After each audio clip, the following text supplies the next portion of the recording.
So Chelsea 2, Arsenal 3. First leg of the semis of the Carabao Cup done. I would love to sit here and say that Arsenal have one foot in the final, but I can't really say that yet. Although it is advantage Arsenal, we are going to take it because the Arsenal were away from home. 3 goals is going to be interesting at the Emirates. Chelsea, psychologically, you'll be thinking it's going to be a tough one, and they have a mountain to climb at the Emirates. But anyways, we'll like deal with that when the time comes. Let's talk about today's game. Today's game was quite interesting, quite intense, quite nerve-wracking for me towards the end of the game anyway, towards the end of the game. But overall, I would say that the better team won. Arsenal definitely won.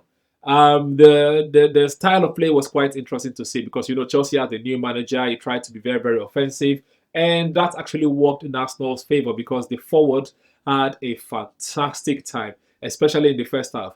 In today's game, Gyokeres, I believe, had the most touches that he's ever had since he joined Arsenal because he was left alone. Chelsea's defenders couldn't really handle him. So he had a fantastic game, really, Gyokeres. But yeah, overall, first half was definitely mostly Arsenal because we dominated everything.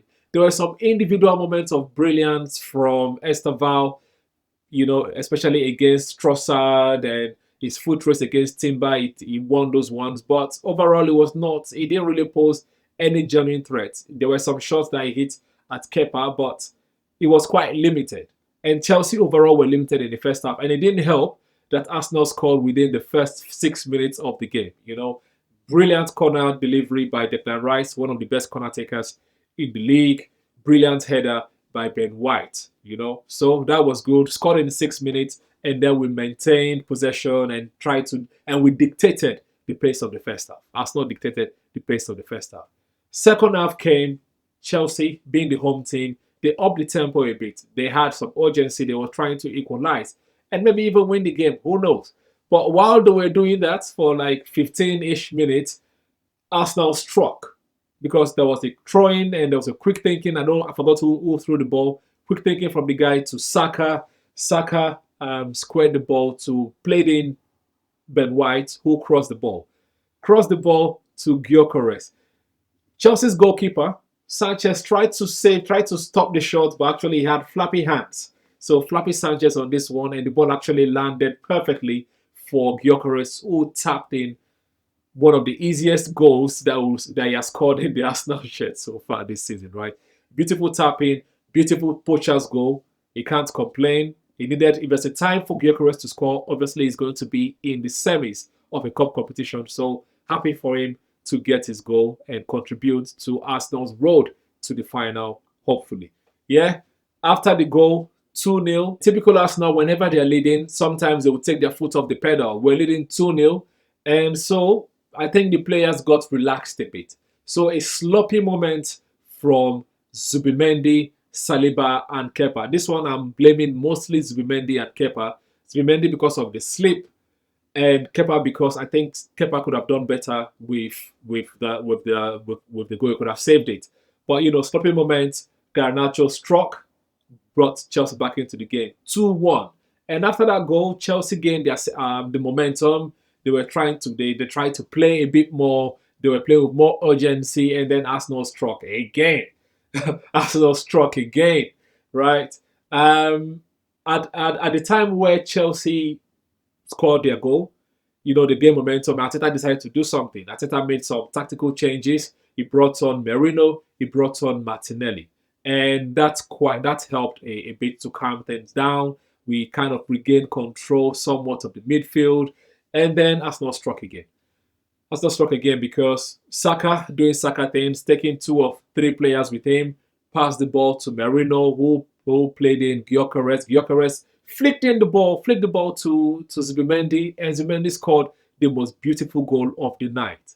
Right? Created space for himself with 3 or 4 Chelsea players in front of him and tucked in the ball beautifully into the back of the net. That was beautiful to see. Well done and well done to Zubimendi for that goal. I think that's one of his best goals. I would say it's his best one. Yes, he scored a screamer in the league before, but I would say this one was his best goal definitely for Arsenal. And hey, what is the best time to do it if not the semi-finals of the Carabao Cup? So we're cruising again 3-1.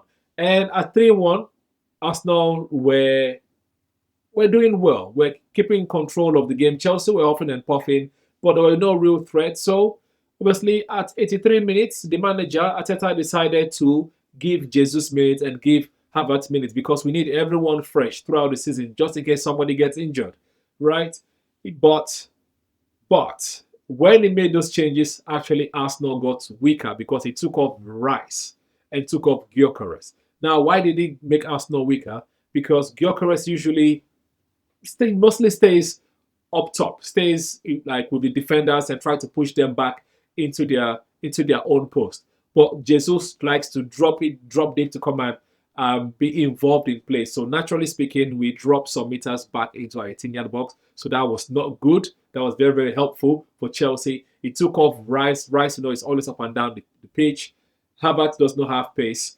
Merino does not have pace. Zubimendi does not have pace. So a midfield trio of Zubimendi, Havertz, and Merino did not help matters. Chelsea ran the midfield, man. Ran the midfield, and they got a corner kick, which they scored from. Garnacho, nobody was really marking him.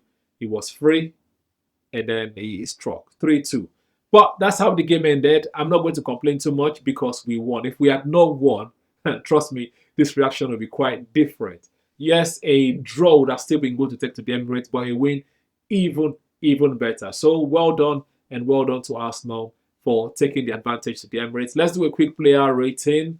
Kepa, I would say overall good game. He made some brilliant saves. His distribution was also all right. So good game for Kepa. Timber, very good game. Gabriel, good game. Saliba, good game. Benjamin White, excellent game.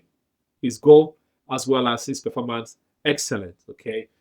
Zubimendi, because of that goal, excellent game. Declan Rice, good game. Odegaard, good game. No, Declan Rice, very good game. Odegaard, good game. Trossard, good game.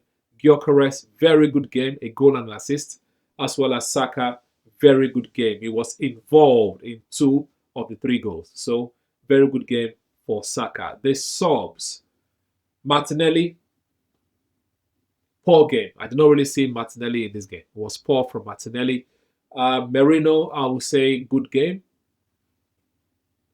Havertz, all right game, as well as Jesus, all right game. They were not in the pitch long enough, although they caused calamity in the end, but they were not really they're not there long enough to actually impact the game. So, all right game for those two. The manager, I would say, very good game because when he made those changes, Arsenal were comfortably 2 goals up. So obviously you have to rotate the players. No, give players some minutes and rest some players because it's a long season. We still have like 17 games of the league to play. We still have Champions League games. We still have FA Cup games. So obviously he needs to manage everyone's load. That's why we have a big squad, isn't it? So I would say very good for the manager. Now, moving on to the next game on the weekend, which is Nottingham Forest versus Arsenal at the City Ground, the Nottingham Forest ground. It's going to be an interesting game because Nottingham Forest are 17th in the Premier League, Arsenal are top of the league, but it's never easy playing Sean Dyche's team. It's never easy playing Sean Dyche's team.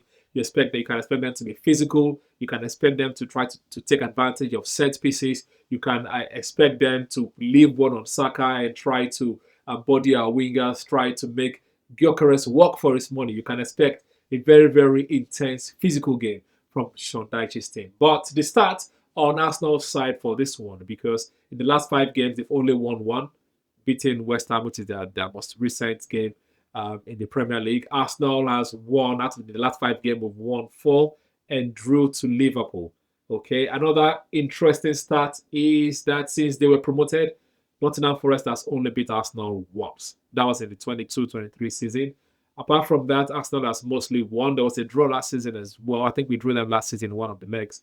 But majority of it has been wins. So I'm hoping that it's going to be a win at the weekend. And in terms of danger man, I would say for Nottingham Forest to be Hudson-Odoi. He has not yeah, he's quite lukewarm, hot and cold, but he scored 3 goals for them, as well as Morgan Gibbs White. He's one of their most creative players and the highest goal scorer for them as well. 5 goals so far this season. So those two will be their danger men from my perspective.